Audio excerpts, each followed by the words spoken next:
Maybe she doesn't love me. I'm sure that's not true. I'm sure your mother loves you more than anything in the world. Right, kids? Right. I'm sure your parents love you more than anything in the world. But I overheard your conversation about language. Language is very important. Language helps us to express what's in our hearts. That's why we have language. But these days, it's very difficult to express what's in our hearts. But I hope it can become very easy for all of the kids who are participating in the Bible camp. I'm very excited to be here with you today. And I notice you all are drawing something. This is also how you can express your heart. You can express your heart to your parents through drawing. You can also express your heart to your parents by speaking as well. You know, your problem with your parents reminds me of a very, very, very special story. Unfortunately, this story doesn't have a very happy ending. But let me tell you a little story, Caleb. Would you like to listen to that? Yes. Good. Very excited about this one. Ah, yes. There's a story about a young boy who went to war. Now, this was a young man from L.A. Have you all been to L.A. before? No. I've gone to L.A. It's very hot there. But this was a young man. He was a very diligent young man, very hardworking, very kind, and he went to war in South Korea. He wanted to help to protect the people of Korea. But actually, one day, he was coming home to LA, and he called his mother at the airport. And he called his mother and it rang. Ring, ring, ring, ring, ring, ring, ring, ring, ring, ring. Hello? It was his mom. Hello? Who's there? And then John, his name was John, he spoke. Mom? Mom, is that you? Oh, my son, it is you. Your voice sounds so nice. How are you, honey? How are you? She was so happy to hear the voice of her son. Are you healthy? Has everything been okay? When are you coming home? And she was very, very happy to talk to her son. And then her son said, oh, Mom, yes, I'll be coming home very soon, but there's a friend that I have. There's a friend. And she said, oh, you have a friend? Yes, Mom, I met this friend in the war. I want to bring him home. Oh, that's fine. You can bring him. But, Mom, there's a problem. My friend, while we were in the war, he stepped on a landmine. That sounds terrible, she said. Yes, he stepped on a landmine, and he lost one eye, one arm, and a leg. But Mom, I want to bring him home. Oh, that's okay, honey. You know, bring him. We can make him something really delicious. Whatever he wants, we can make him. And then he can stay for a little while with you. And then we can send him home. And he says, no, Mom, we can't send him home. I would like to live with him forever. The mom was shocked. Oh, honey, forever? I don't think that's a really good idea. What are you talking about? She said. I guess the war has made you extremely sentimental. Think about it. He's missing an arm and a leg, she said. How is he going to use the restroom? How is he going to take a shower? If you live with that kind of person, it's going to become very, very uncomfortable. And he started to think to himself, but Mom, think about it. He doesn't have an eye. He doesn't have a leg. He doesn't have an arm. I want to live taking care of him. And she says, absolutely not. It doesn't make sense. You're going to become very irritated, and later, you're not going to like him. We have to send him home. And John was very disappointed at that time. But Mom, I need to live with this friend, he said. Can he just live with me? And she said, no, absolutely not. And he said, okay, Mom, I'll talk to you later. She said, what are you talking about? Come home, sweetie, hurry, come home. And he says, okay, Mom, stay healthy. What do you mean stay healthy? You're going to be here soon, right? It doesn't take long. And he said, yes, Mom, take care of yourself. What, son? Just hurry up and come home. The mother was very confused. And she says, okay, I'm going to hang up now. Come home soon, okay? I'll see you soon.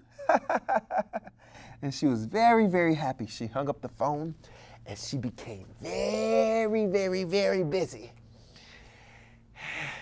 And she started running around, cleaning up the house and fixing his clothes and making all the clothes neat and fixing everything, making it very neat. And she was so happy.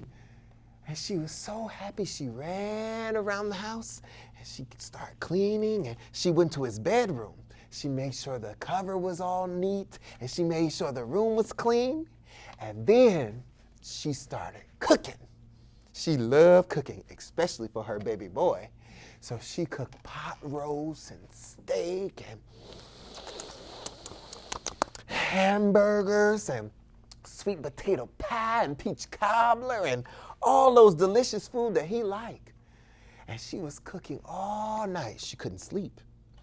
And so she was so happy. She was happy, my boy coming home. She did the happy dance, right? She was having such a good time and she was cooking and cooking and cooking. And before she knew it, the sun had come up. And she was looking for her son and he wasn't coming. And then it was afternoon already. Already it's afternoon. So she looked out the door and he wasn't there. And she looked at the phone and he wasn't calling. She said, that's strange. Those kids just love to hang out with their friends all day. That's why he's taking so long. And so she kept cleaning and cooking and she just made more food and she started calling her friends and the family and said, hey, John's coming home. And she was very, very excited. And everybody was so excited. And then it passed afternoon and now it was evening. And she said, this is strange. He said he was going to come home. What's taking so long? And then she received a phone call. She received a phone call. And she picked up the phone and she said, hello? Hello? And someone said, hello? Excuse me, is this John's house? Yes, it is, she said. Is this John's mother? Yes, this is John's mother. Who is this? And they said, yes, this is the police. I'm sorry to say, ma'am, but your son jumped to his death last night at the hotel. So sorry to tell you that. Please, come quickly to the hospital.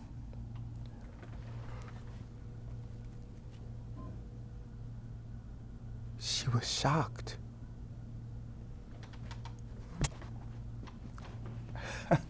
I'm sorry. You mean my John?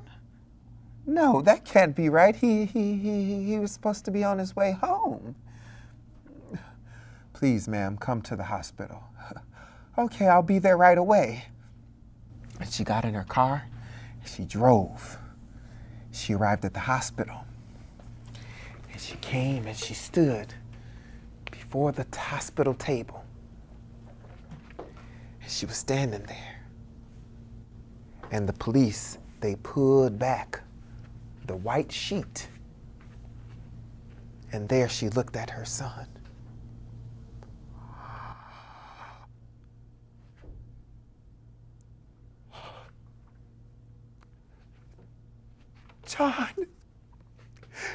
John, it's you.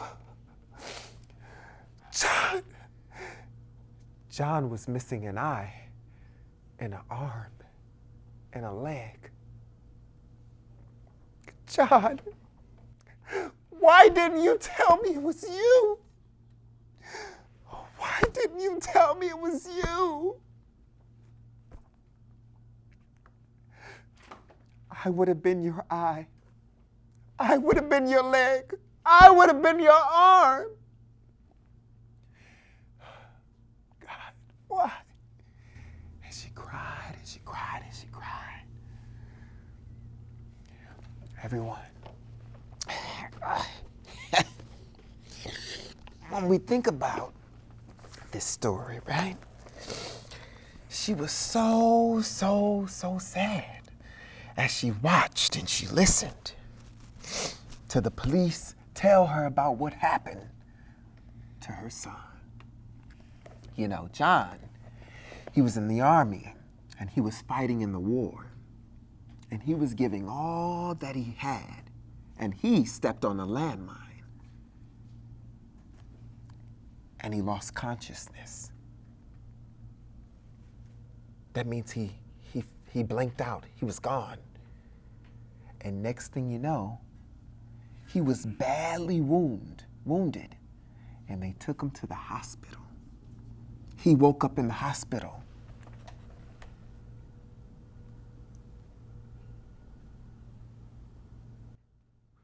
Oh, what's going on? And he was trying to feel his leg, but he couldn't feel it. He looked down. Oh, my leg! Where is my leg? And he looked for his arm. My arm! Someone help me! Help! He was so shocked. And he touched his eye. And his eye was gone as well. He was so shocked. He was in so much pain. He was in such a bad condition that he had to spend a long time in the hospital recovering. But finally, after much treatment, he was sent back home to LA. Before he got on the plane, he looked at himself in the mirror. He was in a wheelchair. He didn't have a leg. He didn't have an arm. He didn't have an eye.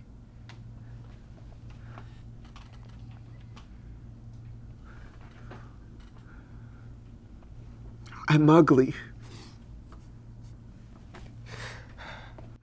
I'm a monster. Who would love somebody like me? Would Tom, Matthew, Andrew, would any of them love somebody like me?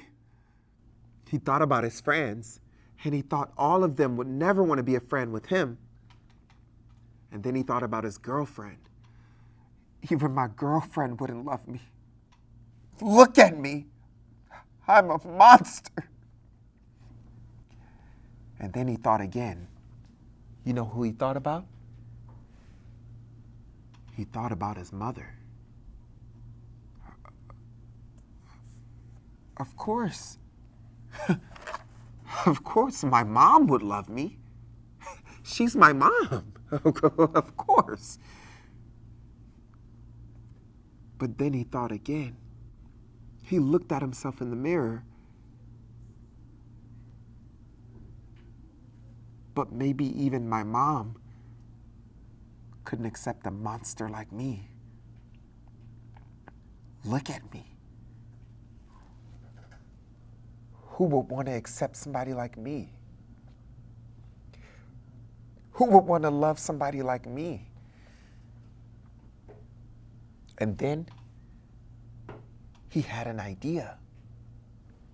Okay, I'll call my mom and I'll say it's my friend who's missing an eye, an arm, and a leg.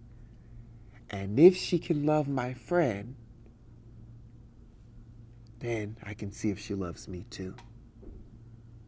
And so that's when he called his mom.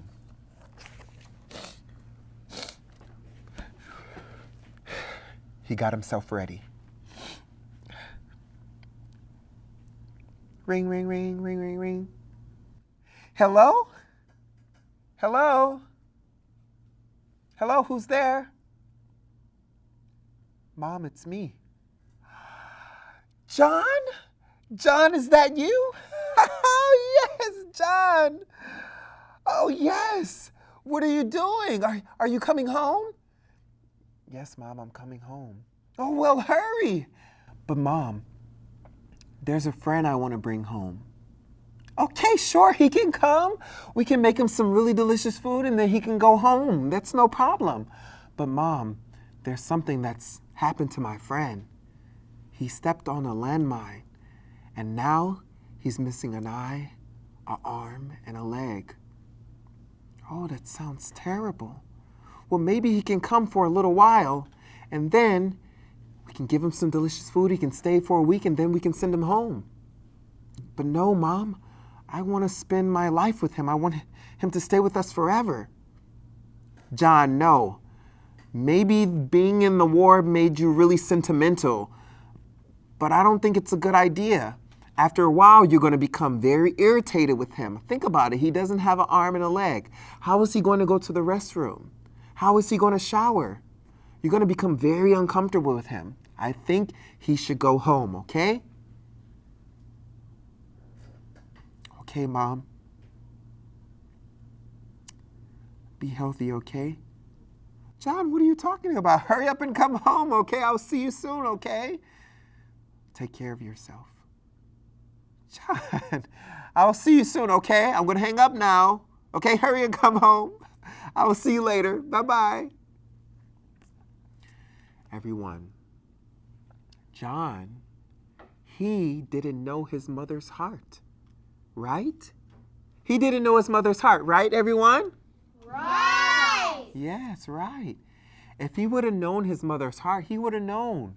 His mom didn't mind becoming his eye, his leg, his arm. She would have did anything for him. But the thing is, he did something very strange. He twisted. He had his ways. He had his methods, right? And he had strange thoughts. I'm going to twist what I think, and then I'm going to test my mom. And if she passed the test, then I'll live. If she doesn't pass the test, then I never see her again. I'm going to jump to my death. Everyone has very strange thought. A very strange thought. John used very strange methods. Rather than telling his mom what was in his heart, he did something very strange. He could have said to his mom, Mom, while I was in the war, something very terrible happened to me. I stepped on a landmine, and I'm missing an eye. I'm missing an arm. And I'm missing a leg. When I see myself, I'm very ugly. I look like a monster. And I think Tom, Matthew, Andrew, none of them are going to like me. Even my girlfriend wouldn't like me. But Mom, will you still love me? Will you accept me? And then what will the mom say? Honey, of course, honey. Please hurry and come home. I'm going to make something really delicious for you. I'll be your arm, I'll be your leg, I'll be your eye. And I will take care of you forever until the day I die. I will be by your side. I will take care of you. I will love you. You know why? Because you're my son and I love you more than anything. You understand, John?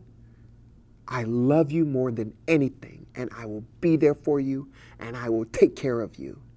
So hurry and come home. That's what she would have said to her son, right?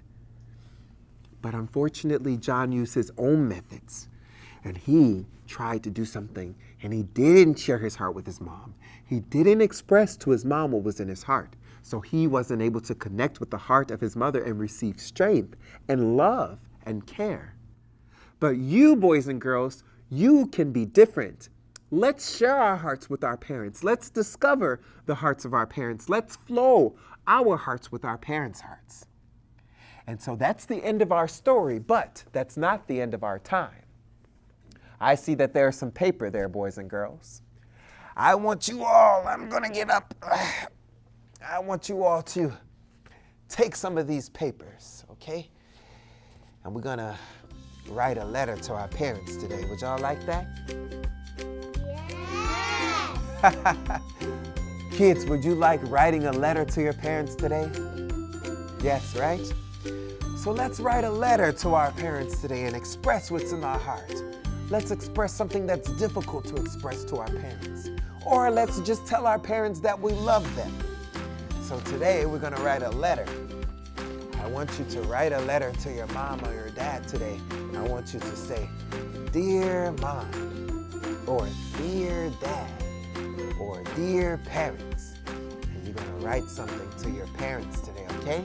So I'm going to give this one to Jacob and Laura and Jungmin, right? Yes, and Caitlin. I want you all to write to your parents, okay? We're gonna have a great time expressing ourselves to our parents. Okay, kids. Well, that looks like all the time we have for now. Until next time, we'll see you soon. Bye. Bye.